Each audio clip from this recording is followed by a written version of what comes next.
hand. Well, what do you do? It's clearly something's there on his neck and they checked it out. Yeah. Why would you do that? You know it's against the rules. What's up everyone and welcome back to Morningstar's Top 10s. Famous people come in all shape and sizes. Some are movie actors, some are government officials, and some are athletes. Getting ahead in your industry is the name of the game, which is why lots of people take shortcuts to become the best. So today we're looking at 10 athletes who got caught cheating. Now if you like sports, drop a like on the video and comments which sport you like the most. Is it baseball, basketball, football or what? Whichever sport has the most comment wins. Let's get right into it. Number 10. Joe Niekro. So here's the thing, this guy didn't just cheat. He cheated badly, like everyone knew Joe Niekro sanding down balls with sandpapers, but no one called him out. When the umpire finally noticed, he pulled dude aside. That's when things got hilarious. I mean, you could see him threw the sandpapers away while emptying his pockets. But it doesn't work because everyone else sees it too. In fact, even getting caught enough to make him freeze up, he just kept repeating that the board and sandpaper for keeping his nails short. Yikes. His leadoff bloop single to center field in the 8th inning. Well, the game, Candiotti struck out 5 and walked 1.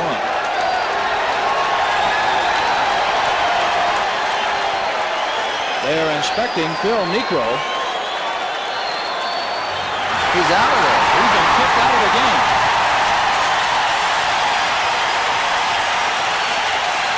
And Joe Niekro emptied his pockets.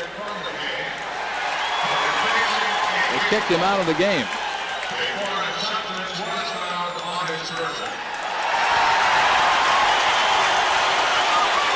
They found the foreign substance coming out of his pocket and then out.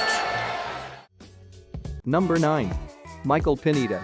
Now reporting this guy in the list because he got tossed from the game, but I'll be honest, there seems to be a lot of debate about whether this counts as cheating or not. Basically, Michael Pineda got called out for having pine tar on his hands and neck, which is supposed to give a pitcher a better grip, but can also make the ball move in unpredictable ways. No one actually knows if it actually works, and even the commentators try and justify what he's doing with that.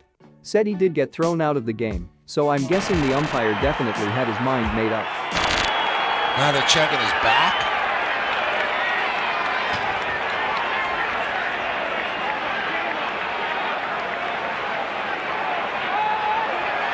By saying it's against the rules. I get Why that. would you have it so apparent on your neck and the other time on his hand? Well, what do you do? It's clearly something's there on his neck and they checked it out. Yeah. Why would you do that? You know it's against the rules.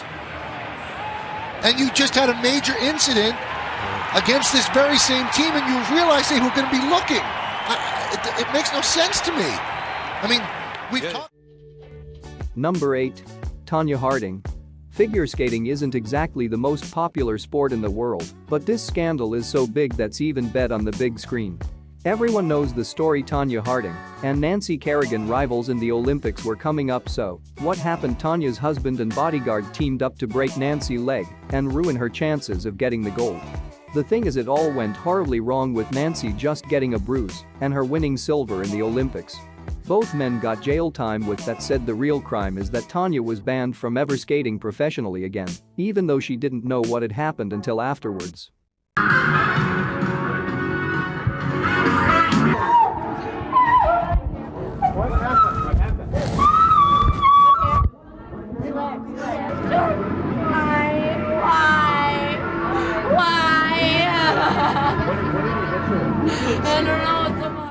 Number 7.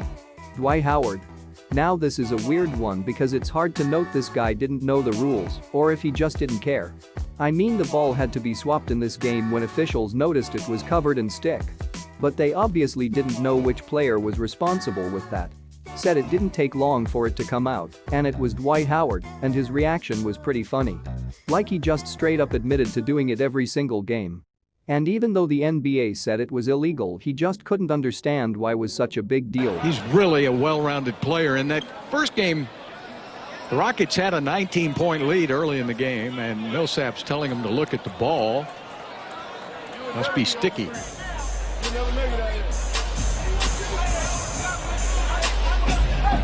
There's an argument going on. The officials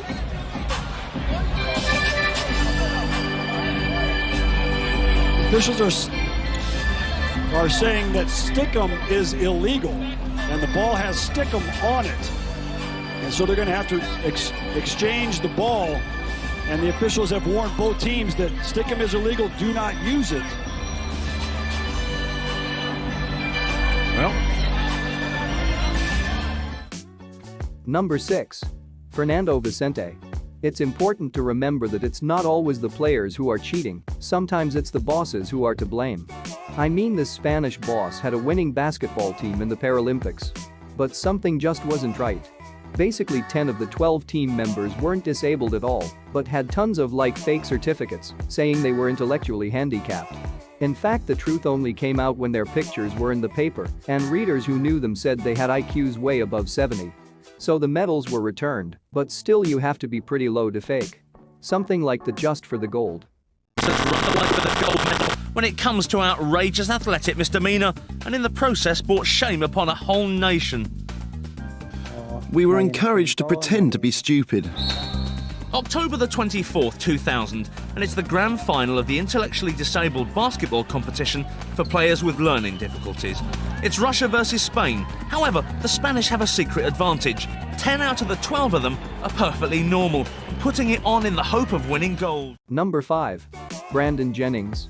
Okay, so I know the players are cheating. But it's kind of funny that even the refs didn't notice at first. Basically, when a free throw was called, Jennings walked up and take it. Even though he was nowhere near the play. No one noticed till after he had made the shot, and the ref only made them redo it because the other team called it out. The hilarious thing is Jennings wasn't even mad about being caught, he just grinned and backed off, and there weren't any real consequences.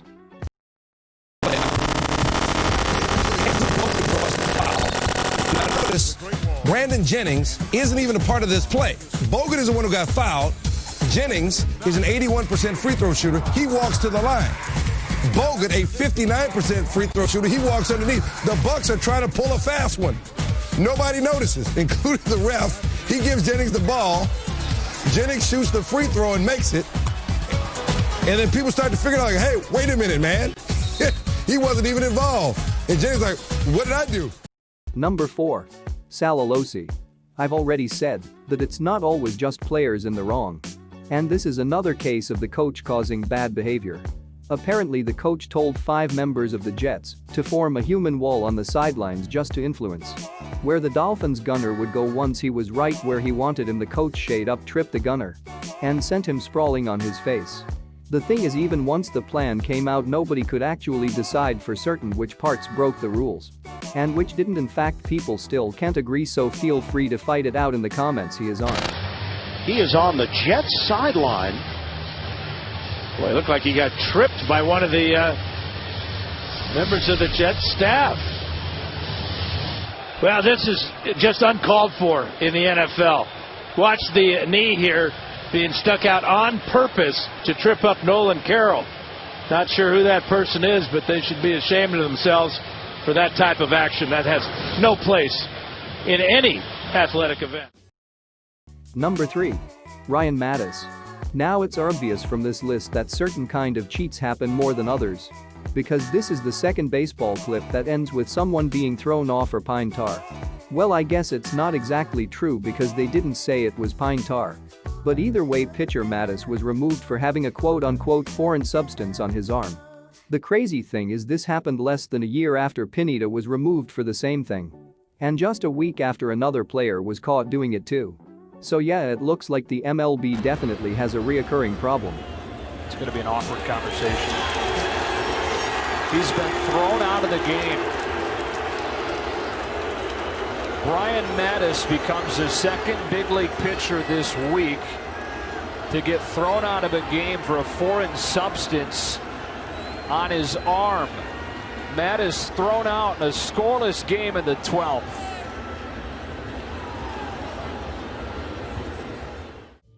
Number 2. Renault F1 team. Now, it's one thing to cheat when the only thing in danger is your team's reputation. But this time there was way more at stake.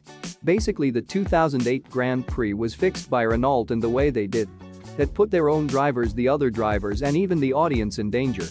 So what did they do? Well, they asked one of their drivers to crash on purpose right at the start of the race, which allowed the other driver on that team to get to the front. He eventually won the race, and even though Renault admitted cheating and were put on suspension for 2 years, he still got to keep the title. I mean, wow. Looks like cheating actually pays off. This wasn't spying on other teams or lying to the stewards. This was endangering spectators, marshals, and his own safety. The only debate is whether the plan to crash deliberately was Piquet's idea or Pat Simmons. Each one blames the other, so someone is still not telling the truth. Nelson Piquet's actions allowed teammate Fernando Alonso to reach the front and win the race. Number 1. Boston Marathon cheater. Now the funny thing is, this seems like a super obvious way to cheat that would never work, but this woman basically got away with it twice. I mean, a year before this clip she cheated by getting a subway to the marathon finish line, and then in 1980 she cheated again. She was uncovered pretty quickly after that, and her mistake was coming in first. Like, all she did was run out from the crowd about a half a mile from the finish line, and when the media told her it could be a new American record, it was pretty obvious she wasn't a real runner at all. This unknown runner came out of nowhere ahead of all the other women. I just saw someone stumble out of the crowd in front of me across the street. This was on Commonwealth Ave, probably about a half mile from me. What nobody knew yet was that 6 months before, Rosie allegedly took a subway to the finish line of the New York Marathon. So this was actually her second ruse, and she almost pulled it off. Her big mistake was coming in first. The media rushed to her side, but soon it became apparent that she was a not-so-great imposter. We're here with the women's winner. She's getting a case of the sneezes. Rosie Ruiz? Okay. I'm sorry. Rosie Ruiz, the women's winner in the Boston Marathon today with a time of 2:31 and change. Now, we don't know how many seconds that is. It may be a new American record. There's a video on the top 10 athletes who got caught cheating. If you enjoyed the video and you want to see a part 2, make sure to click the like button and subscribe so you never miss another video. We do all types of top 5s and top 10s, but we're always open to suggestions. So if you guys want to see a video, make sure to leave it down in the comments below. But anyways, thank you for watching, hope you enjoyed, and I'll see you all in the next video.